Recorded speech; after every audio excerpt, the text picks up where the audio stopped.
안녕하세요. 광교고입니다. 주택청약통장 제도가 개편이 됩니다. 주택청약통장은 이제 아파트를 청약하려면 꼭 필요한 통장인데요. 요즘 이제 분양가가 비싸다 보니까 사실은 주택청약통장을 해지하는 사람들이 많이 늘어난다고 합니다. 그래서 이제 정부에서 대책을 좀 강구한 게 여러 가지 이제 혜택을 늘리는 겁니다. 일단 금리를 인상합니다. 이제 주택청약통장 금리가 기간에 따라 다릅니다. 지금은 2.0에서 2.8%인데 0.3% 올려서 앞으로 2.3 내지 이제 3.1%를 준다고 합니다. 2년 이상이면 3.1%를 줍니다. 그 다음에 이제 청년 주택 드림 통장을 2년 이상 보유할 경우에는 또 이제 우대금리 1.5%를 더 주죠. 그러면 뭐 4.6%가 이제 되는 겁니다. 근데 이제 청약통장, 우리나라에 이제 지금 청약통장이 한 2,500만 개 정도 있는데 청약통장 가지고 있어도 이제 이자가 찍히지 않습니다. 그래서 이거 뭐 이자를 준다 그러더니 안 주는 거 아닌가 이렇게 생각하시는 분들이 있는데 이자는 나중에 해지 시에 한꺼번에 줍니다. 이제 청약통장은 만기가 있는 게 아니고요. 이제 나중에 아파트 당첨되면 그때 이제 해지할 수 있고요. 또 뭐 중간에도 이제 해지할 수는 있는데 하여튼 이제 기간이 2년 이상 보유하면은 이제 이자를 제대로 주는데 2년 이하일 경우에는 이자를 제대로 안 주죠. 그래서 이자는 해지 시에 한꺼번에 줍니다. 이자 안 주는 거 아니니까 뭐 너무 불안해하지 마시기 바랍니다. 그 다음에 이제 달라진 게 이제 과거에는 청약통장이 3개가 있었습니다. 청약저축, 이건 이제 공공이나 임대 청약 가능한 거고요. 청약예금, 이건 민영아파트. 청약부금, 이거는 이제 민영 중에서 85제곱미터 이하 이렇게 3개가 있었는데 2009년에 주택청약종합저축이 나왔습니다. 이거는 뭐 민영, 공공, 임대 가리지 않고 다 청약할 수 있습니다.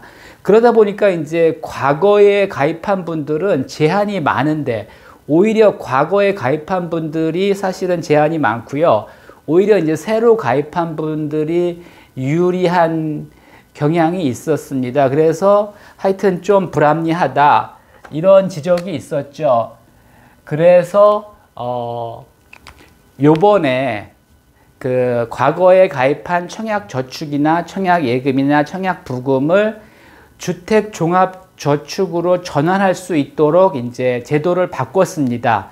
근데 앞으로도 계속 가능한 게 아니고 일단은 1년간만 시행을 한다 하고요. 1년 후에는 어떻게 할지는 아직 결정된 게 없다고 합니다. 그 다음에 이제 주택청약종합저축 중에 청년들을 위해서 34세 이하 중에 이제 소득이 있는 청년들을 위해서 청년 우대형을 만들었죠. 근데 이것도 또 뭐 여러 가지 가입 절차가 까다롭고 그래서 이제 금년부터 바뀌었죠. 청년 주택 드림 통장이라고 내용은 거의 비슷한데 이제 청년 주택 드림 통장이 자격도 상당히 이제 완화되었고요. 그 다음에 혜택도 상당히 늘었습니다. 그래서 이제 기본적으로는 그러니까 청년 우대형은 이제 없어진 거고요. 다 이걸로 이제 전환이 됐습니다. 그래서 주택 청약 종합저축이나 이제 청년 주택 드림 통장이나 기본적으로는 같습니다. 아파트 청약할 수 있고요. 민영, 공공, 임대 다 가능하고 서울 기준 이제 민영은 2년 이상 300만 원 이상이면 이제 1순위로 청약을 할 수가 있고요. 공공은 이제 금액이 중요합니다. 그래서 이제 공공은 금액이 많아야 유리하고 근데 하여튼 기본적으로 주택청약종합저축과 청년주택드림통장은 같은 건데 청년일 경우에는 요게 이제 우대금리도 주고 여러 가지 혜택이 더 많습니다. 그 다음에 이제 요번에 이제 공공월납이백도 인정 한도가 늘었습니다. 그동안 사람들이 이제 그 청약통장은요, 월 2만 원 이상 50만 원 이하를 넣는 건데, 그동안 이걸 얼마를 넣어야 되냐, 그래서 되게 이제 고민들이 많고요. 그 다음에 이제 부모님들이 이게 이제 누구나 들을 수 있거든요. 미성년자, 아기도 들을 수가 있거든요. 그래서 이제 은행 가면은 은행 직원들이 마케팅을 하죠. 그래서 이거 가입해놓으면 좋다고 해가지고 아기들도 가입한 집들이 굉장히 많습니다. 근데 이제 가입만 해놓고 납입을 안 하는 경우가 있어서 이게 이제 부모님들이 가입만 해놓고 납입을 안 한 경우 이거를 뭐 이게 이제 연체라고 찍히거든요. 그래서 이게 연체가 된 거냐 아닌 거냐 뭐 이제 그래서 잘 모르는 분들이 많고 질문도 많은데 주택 청약 통장은 혜택을 주기 위한 통장이지 불이익이 있는 통장이 아닙니다. 그래서 일단은 연체해도 상관없고요. 아기 때 들어놓고 안 부었어도 이제부터 납입해도 전혀 문제가 없습니다.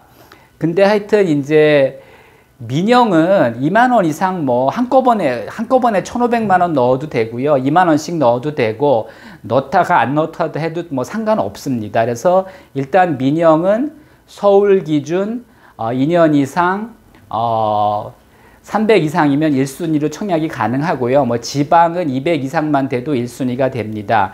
근데 이제 공공은 좀 다릅니다. 공공은 그 월 1회 최대 10만 원까지만 인정을 했습니다. 그래서 한 달에 2번 넣어도 한 번만 인정하고요. 한 달에 뭐 20만 원 넣던 50만 원 넣던 10만 원만 인정을 했습니다. 근데 요번에 그 인정 금액을 이제 25만 원으로 올린 겁니다. 그래서 공공은 이 납입 회차와 납입 금액이 많아야지 유리합니다.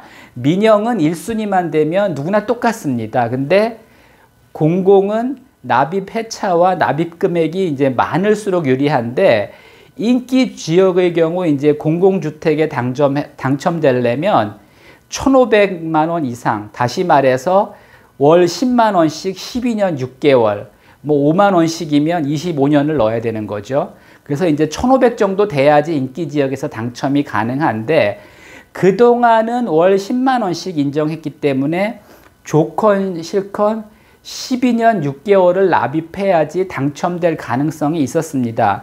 근데 이제 앞으로 25만 원씩 인정을 해준다면은 5년만 넣어도 이제 당첨권에 이제 들어갈 수가 있는 겁니다. 그래서 오히려 이것도 이제 과거에 가입한 사람보다 새로 가입한 사람이 이제 유리한 또 그런 경우가 이제 생기게 됩니다.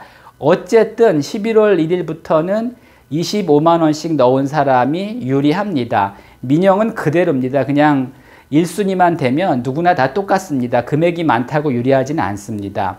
물론 이제 큰 평수는 서울 같은 경우는 1,500 정도 돼야지 이제 큰 평수를 청약을 할 수 있긴 합니다. 그거는 제 블로그 같은 데 보면 이제 잘 나와 있고요. 그 다음에 이제 연말 정산할 때 이제 청약 통장에 넣은 돈은 소득공제가 되는데 그동안은 연 240까지 됐습니다. 그러니까 세금을 240만 원 공제해 주는 게 아니라 소득공제를 이제 240을 해주는 거죠. 그래서 이제 소득에서 240을 빼주는 거죠. 그게 이제 앞으로 이제 300까지 가능하게 됩니다. 그래서 청약통장을 가입해야 되냐 말아야 되느냐 일단은 가입은 해두는 게 좋습니다. 왜냐하면 나중에 필요한데 그때 가입하면 늦습니다. 이게 뭐 몇 년 이상, 몇 회차 이상 이래야 이제 유리한 거거든요. 근데 요즘은 분양가가 비싸서 사실은 그렇게 청약할 만한 단지가 많지는 않습니다. 그래서 그 어떤 분들은 뭐 청약 통장에 몇 천만 원 넣어 놓으신 분도 있는데 몇 천만 원 넣어 놓는다고 유리할 건 없습니다. 일단은 민영은 서울 기준 300 이상만 채워 놓으면 언제든지 청약 가능하고요. 뭐 좀 큰 평수 하려면 600, 1000 넣어두면 좋고요. 지방은 뭐 500 이상이면 다 청약 가능합니다. 그 다음에 이제 공공은 뭐 일단은 공공 아파트에 이제 관심이 있으시면 공공이 민영보다 조금 싸거든요. 그래서 이제 공공 아파트에 이제 청약을 하실 분들은 한 1,500 정도는 채워 놓는 게 좋습니다. 이거 뭐 금액이 많다고 무조건 되는 건 아니기 때문에 그렇게 너무 많은 돈을 넣어 놓으실 필요는 없습니다. 이제 청약 통장은 해지는 가능하지만 중도 인출은 안 됩니다. 그래서 이제 해지를 하면은 또 처음부터 다시 시작해야 되는 거죠. 그래서 일단은 청약통장은 가입은 해 두시는 게 좋고, 납입은 뭐 형편에 따라 하시면 됩니다. 이렇게 무리하게 너무 많이 납입하실 필요는 없습니다. 참고하시기 바랍니다.